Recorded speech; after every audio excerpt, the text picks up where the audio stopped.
Hola, ¿cómo están? Hoy es 11 de abril de 2023. Quiero contar un pequeño testimonio. Este fin de semana, por el fin de largo, por la Semana Santa, fuimos a conocer el norte de Argentina, más precisamente Salta y Tucumán, o Tucumán y Salta en orden cronológico. Y bueno, yo no conocía los paisajes del norte, me parecieron paisajes realmente bellísimos. En Córdoba hay sierras, pero allá hay realmente montañas. Y en particular en un momento estuvimos en un lugar que se llamaba el Anfiteatro, en Salta, cerca de Cafayate.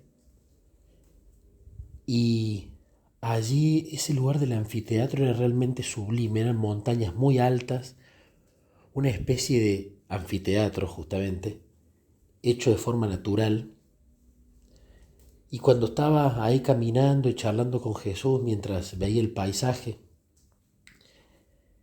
se me venía a la mente Juan el Bautista. Y nos pusimos a leer con Luciana sobre Juan el Bautista en el deseo de todas las gentes. Y también en los comentarios bíblicos de Elena. Y Juan decidió ir al desierto y estar ahí para que la sociedad no se metiera en su corazón, para que su carácter no fuera influenciado. Además, en ese desierto me imaginaba el lugar similar a Juan el Bautista, meditando en las escrituras, hablando con Dios, meditando en la naturaleza. Y Juan el Bautista se había ido allí para que la sociedad no lo influya y para resistir mejores las tentaciones de Satanás. Y realmente fue algo maravilloso el meditar las escrituras en un lugar parecido al cual la historia podía haber sucedido. A veces me dan muchas ganas de conocer Tierra Santa y de ir por los lugares donde muy probablemente Jesús anduvo y leer allí las historias. Recuerdo que una vez Morris Benden con su familia viajaron para allá. Hay un testimonio muy lindo sobre su hija en ese lugar. Luego en Cafayate, donde estuvimos parando en una especie de hostería, tenían un parque maravilloso. Y era maravilloso porque tenía un camino de piedras muy largo y sinuoso. Y como yo medito caminando y hablo con Jesús caminando, eso me venía muy bien. Además tenía el camino bien delimitado, empedrado, entonces yo tenía bien dónde caminar ida y vuelta, ida y vuelta. A su vez había un triángulo de aloe veras, había cactus grandes, había una planta de olivo. Yo no las conocía, pensé que eran de otra forma, era un árbol realmente espectacular.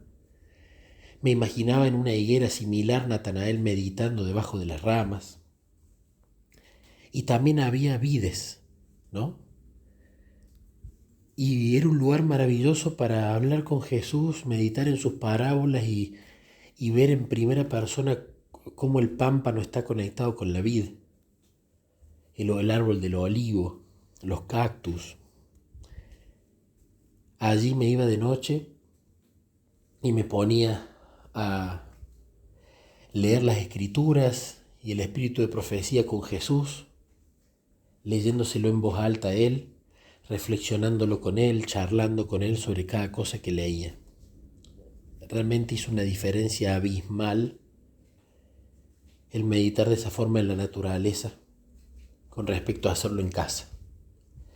Incluso creo que me fue tan fácil en la naturaleza porque ya el escenario estaba allí.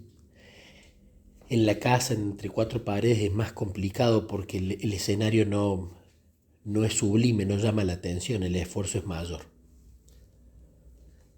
Pero lo más lindo que pasó fue que nosotros usualmente cuando viajamos no solemos ir los sábados a la iglesia en el lugar a donde vamos, sino que vamos a la naturaleza, compramos antes de la puesta del sol unos sándwiches, algún alimento, entonces nos vamos a la naturaleza, comemos ahí, leemos algo, disfrutamos el día en la naturaleza. Pero esta vez tenía como esa inquietud de, fíjate si hay una iglesia adventista en Cafayate, anda ahí. Entonces me fijé, Cafayate es chico, había una iglesia cerca de donde estábamos nosotros, apenas a 850 metros. Y cuando nos fuimos a dormir el viernes de noche y nos levantamos a desayunar en la hostería,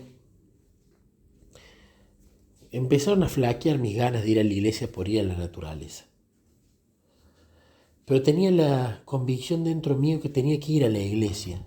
Y bueno, Jesús usó a mi esposa para decirme, vamos a conocerla, vamos a la iglesia. Entonces fuimos a la iglesia, un lugar chiquito, y cuando entramos había apenas 2 o 3 miembros.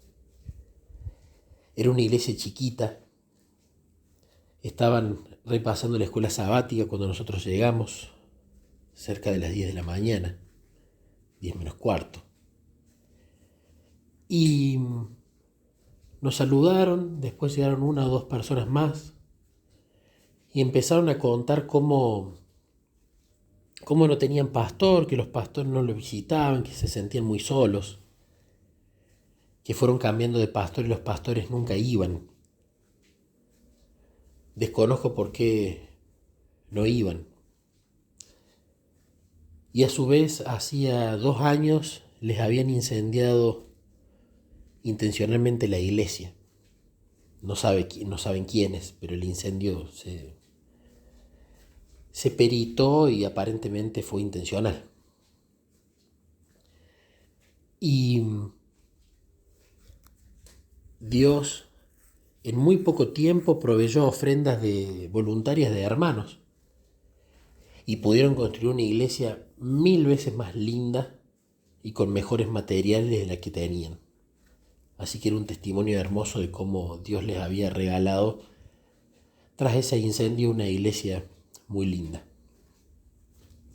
Pero eran pocos miembros y se los notaba un poco desanimados porque habían miembros que ya no habían ido más, porque habían estudios bíblicos que se habían cortado. En Cafayate, en Salta, hay mucho catolicismo, está como muy arraigado a la cultura, entonces le es más difícil. Incluso tenían manzaneras, como ellos les llaman, que son personas encargadas de ver que en esa manzana no haya otra iglesia o de decirles a las familias que no reciban a personas que no sean católicas para darles estudios bíblicos. Entonces es una zona difícil. Pero se focalizaban mucho en los estudios bíblicos no completados y en el estudio de la Biblia y estudio, ¿no? Yo en ese momento escuchaba. Jesús me ha enseñado con el tiempo, es difícil de describir cómo es el mecanismo, pero Él me ha enseñado cuándo callarme la boca y escuchar y cómo aprender a reconocer cuando Él toca mi corazón y, Nicolás, este es el momento de que hables, eso de que tenés en la mente ese pensamiento. Cuándo callar y cuándo aportar, cuándo callar y cuándo aportar. Mientras ellos hablaban, yo iba orando, pidiendo el Espíritu Santo para los hermanos, para mi esposa, porque mi esposa era la que más estaba conversando en ese momento. Y yo no tenía ninguna activación en mi corazón de ahora participa, voy a interceder y en silencio. Y mi esposa empezó a llevar el lineamiento a la importancia de enseñar a tener una relación con Jesús más allá del estudio bíblico, ¿no? Y cómo los cambios no vienen porque uno se obligue a cambiar, sino que viene como resultado de la relación, porque también se focalizaban mucho en eso, en gente que no quería dejar de hacer esto o lo otro, y se focalizaban mucho en los no de la religión y en el estudio bíblico para el bautismo. Y cuando ella terminó de hablar, en un momento agarra y me dice, bueno, porque él tuvo una experiencia, él no es de la iglesia y me da el pase a mí, ¿no? Y ahí mi corazón empezó a arder y empecé a hablar. Pude hablar de los momentos solos con Cristo, de la importancia de una relación con Jesús, de Morris Benden. Y yo siempre que hablo suelo ir rotando mi cabeza y mirando a los ojos a las distintas personas, porque de a poco voy reconociendo donde el mensaje sorprende, donde duerme, donde entusiasma, donde enoja, donde es indiferente, al menos en el rostro. Y veía muy interesados los hermanos en esta especie de cambio de paradigma que se estaba presentando allí, ¿no? De que la obediencia es un regalo, no es ni siquiera un medio, es un regalo, es un fin. Y bueno, después de esa charla se extendió un poco más la escuela sabática. Y mientras continuaban con la escuela sabática, yo iba conversando con Jesús y tenía esa impresión en mi mente de no tienen predicador. Hoy en esta iglesia no va a predicar nadie. Y yo le decía a Jesús, pero alguien tiene que predicar. ¿Quién predicará? La hermana que quizás dio la escuela sabática, que se la notaba que tenía facilidad para hablar. Quizás su esposo. O quizás alguna de las otras poquitas personas que estaba allí. Pero era la impresión en mi mente de no tienen predicador. Y hay que predicar. Entonces, bueno, fue terminando la escuela sabática, cantamos un himno. Y yo le decía a Jesús, bueno, yo les voy a preguntar. Y cuando estaban cantando el himno, terminaron, uno de los hombres dice, bueno, hoy no hay predicación, así que vamos a terminar con unas alabanzas. Y yo le digo a mi esposa, no tienen predicador. ¿Y si predico yo? Y ella me dice, y pregúntales a ver si no se ofenden y si no lo toman como una intromisión, pero sí, pregúntales. Entonces terminan un par de himnos de alabanza para cerrar y cuando se estaban por levantar, les digo, no quiero ser entrometido, pero escuché que no tenían predicador. Si ustedes quieren, sin ningún compromiso, yo puedo predicar algo corto para que tengamos predicación hoy. Así que todos accedieron y terminé predicando el primer sermón que armé con Jesús sobre Judas. Y de nuevo, fue con mucha ida y vuelta, muchos comentarios y muchas cosas prácticas. Y vi interés en esos rostros de las personas que estaban allí.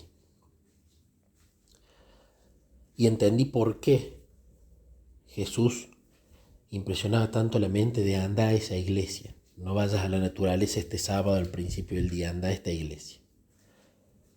Para poder sembrar allí la semilla y bueno, esperar a ver qué pasa con el tiempo. Irán